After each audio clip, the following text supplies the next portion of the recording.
Boys, well done. Well fought. 3 points here. So what was key to finally break them down in the second half? Because you tried so much in the first half, 11 shots, but then in the second half things just happened more naturally, didn't they? Yeah, I think they were compact in the first half. We struggled a lot to find space, more between the line, but the second half was much better. We found our players more easier. I think that's why we scored the first goal, and after it was more easier for the team.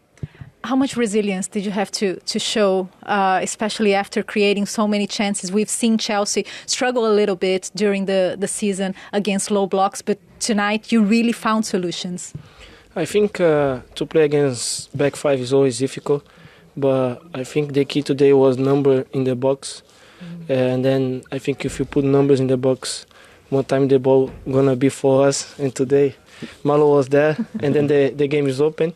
So yeah, I think you need to keep going like this to put numbers in the box when you play against back five, because it's tough always.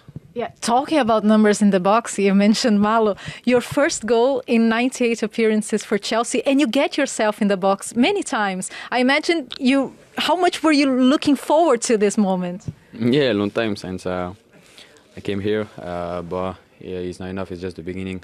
The performance was really important for us before the international break. We get the 3 points, so we are here for the top 4, which is our objective. So we have to keep going and keep fighting.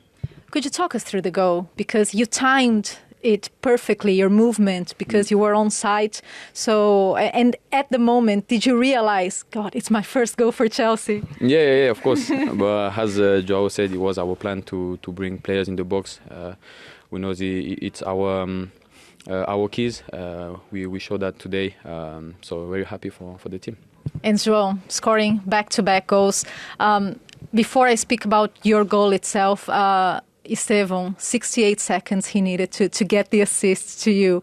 How impressive has he been in a daily basis? Because I know you've been helping him settle a lot. I think everyone knows Esteban is a talent, and when he came on, he always wants to show his ability.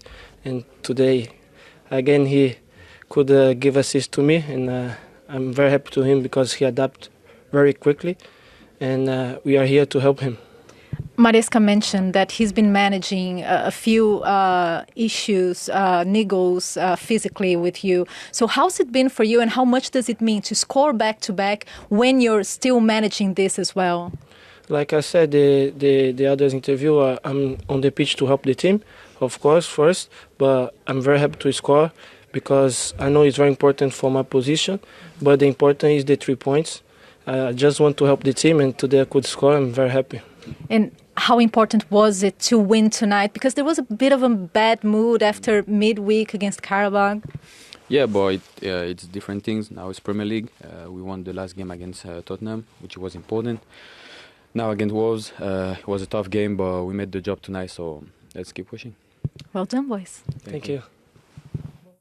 Lots to take from that interview. So Malo scoring on his 98th appearance for Chelsea. But sorry, Malo, I have to mention it only took Gary Cahill 8 appearances to score for Chelsea. But look, always I have to mention it. But it's always a special moment to score your first goal for a club. Yeah, of course it is. And it's took him a while, hasn't it? But it was a big goal in this game because we were talking, they needed to break the deadlock. They found it difficult. I think they summed it up well there, the lads. I think they found it easier to find the players in space in the second half. The back five, they found it very difficult, to play against in the first half.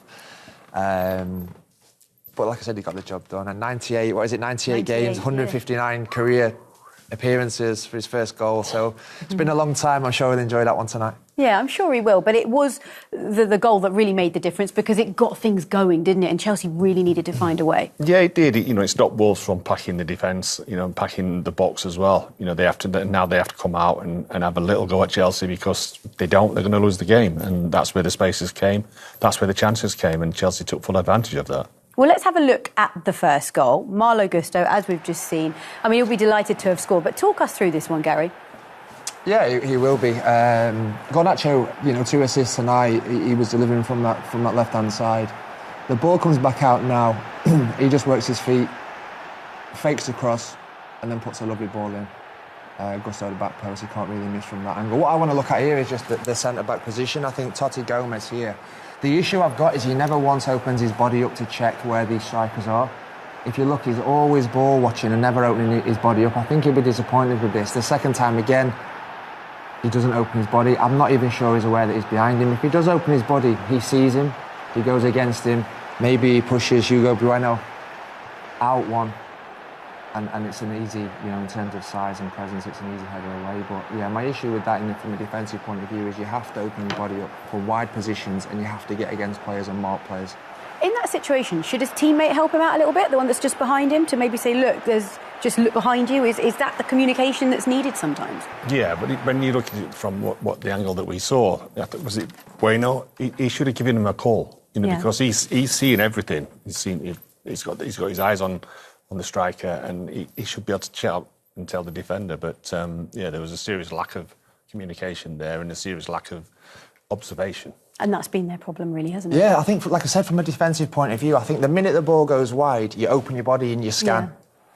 Yeah. He goes to the byline, he fakes to cross with his left foot. Again, you scan again. You have to keep constantly opening your body and seeing where the striker is. And that's my issue there. I don't think he does that once, so I think he'll be disappointed. And, from that position there, it's an easy header for Gusto. But great piece of play from Garnacho. Great ball. And yeah, first goal in 98 games. There we go. Joao Pedro, a significant milestone for him because it was his 100th Premier League appearance and he made it 2-0. Yeah, it's a good finish as well. I think they got a little bit fortunate with the deflection on the cross, but it was a fantastic finish. He played his part as well, obviously. Yeah, comes on and obviously he's gets a good assist. Taking players on, that's what Chelsea wanted. Gets a little deflection there, but what you need to look at is you see Joao Pedro. Neto makes a great run, by the way, to take a defender with him, and the ball comes in, and Joao Pedro's pushed the other defender away just to give himself a little bit of space, and then he's got all the time he needs to pick his spot. It's weird that he picks the middle of the goal, but still back of the net. But actually, talking about Esteval there, he really did have an impact very quickly, and it was mentioned in the interview that there were lots of boos at half-time from the Chelsea fans, but as soon as he came on, it just lifted the spirits of the fans a little bit. Yeah, he's definitely got them on side. Yeah, we said that at half-time. The fans love him. I've been there numerous times, and when he comes on, they're very excited. He's one of them players, excited to watch him. He's a player that people pay money to come and see, and he's playing with freedom. As a young boy, 18, I think he is very direct, and gets the fans off the seat, so he certainly won them over. And he had an impact today, obviously, when he came on.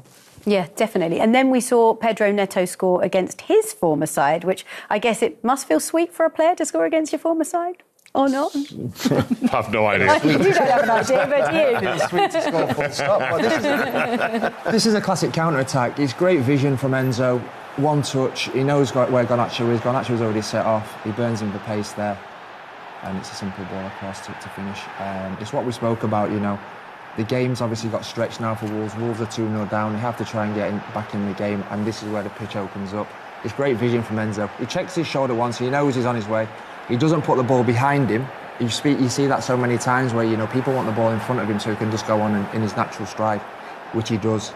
Garnacho is a quick player, he's got pace, and puts it across from Neto. He's not going to miss from there. Two great touches, then he scans there, doesn't he, and then he picks out the man. Yeah, and for me, it goes back to Enzo, just awareness of knowing, the ball comes out from a defensive header. He knows straight away where he's putting it and delivers it. Classic counter-attack. One ball, second ball across the box, goal. Game over.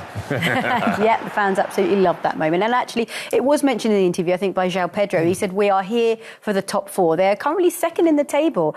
And I'm not sure, I get the feeling not many people are thinking at the moment that they can stay there, but they're doing everything right. After 11 games to be second is not a bad return. No, this is the pressure playing at Chelsea. We all know that. We've said, they've got a young squad. We've said it takes time. And sometimes, I think we've seen that already, you do get spells of inconsistency with that.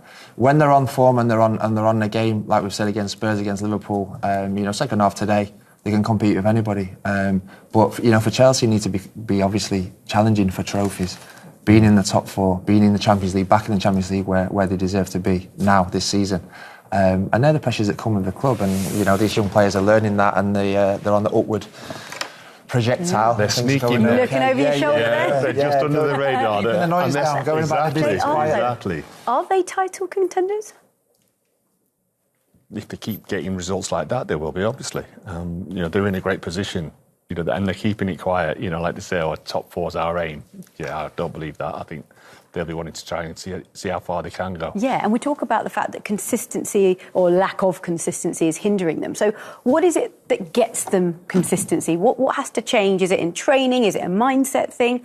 What are we going to see what has to happen to get Chelsea churning out results week after week? That's the only thing at this moment that I see as an issue for them. The squad, they've got strength and depth in positions now.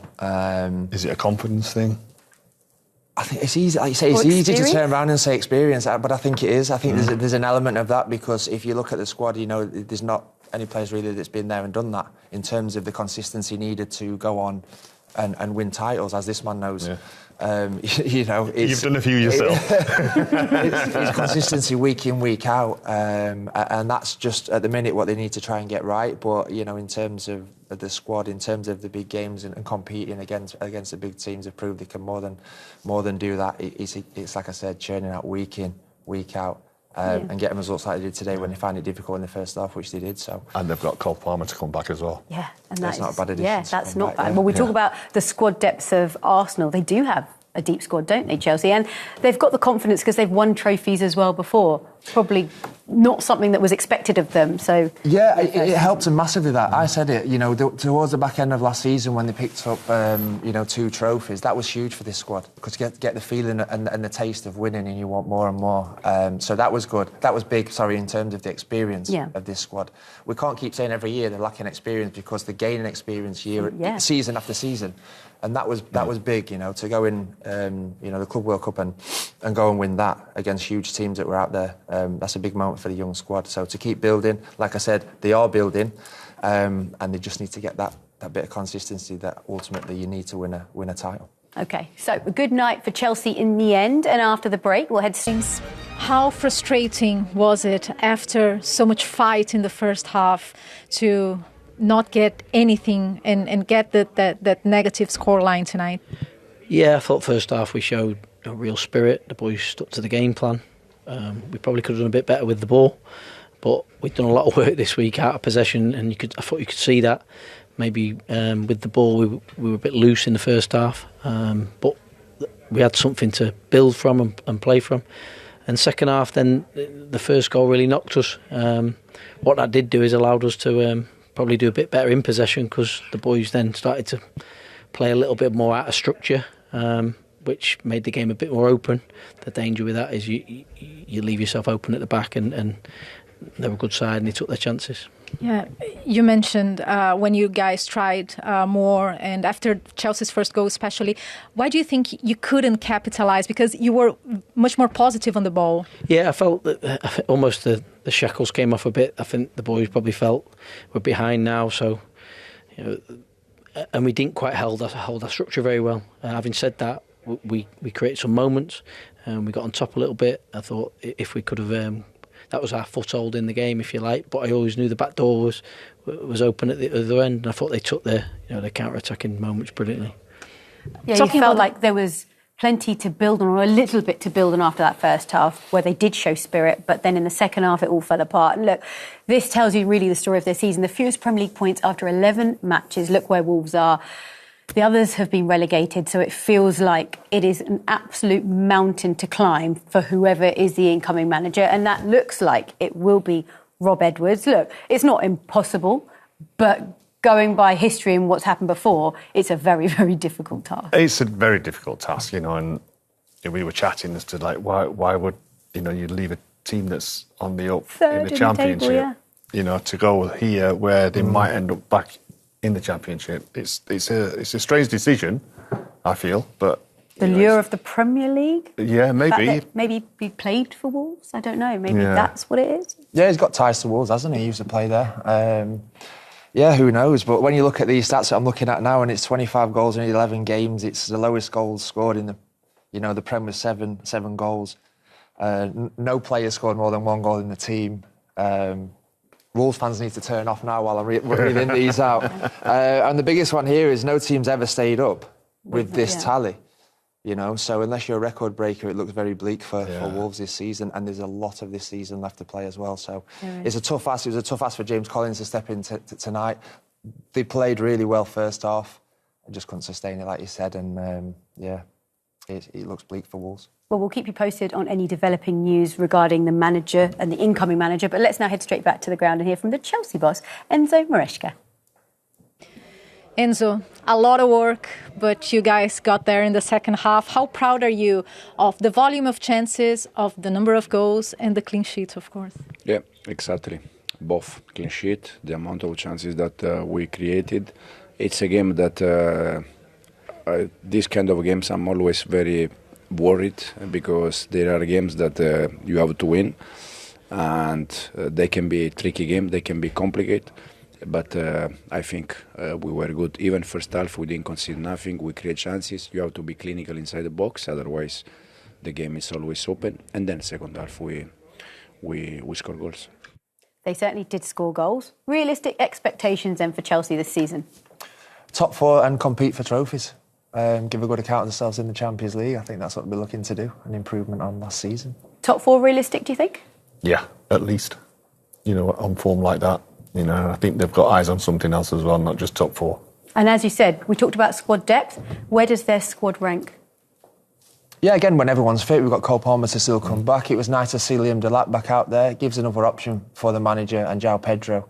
I quite like Joao Pedro in that little number 10 role.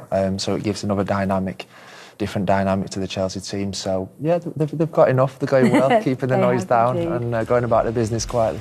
They are, aren't they? Well, on that note, it's time for us to say goodbye. Thank you to both of you. It's been an absolute pleasure. So Chelsea are feeling far from blue. They end the day second in the table.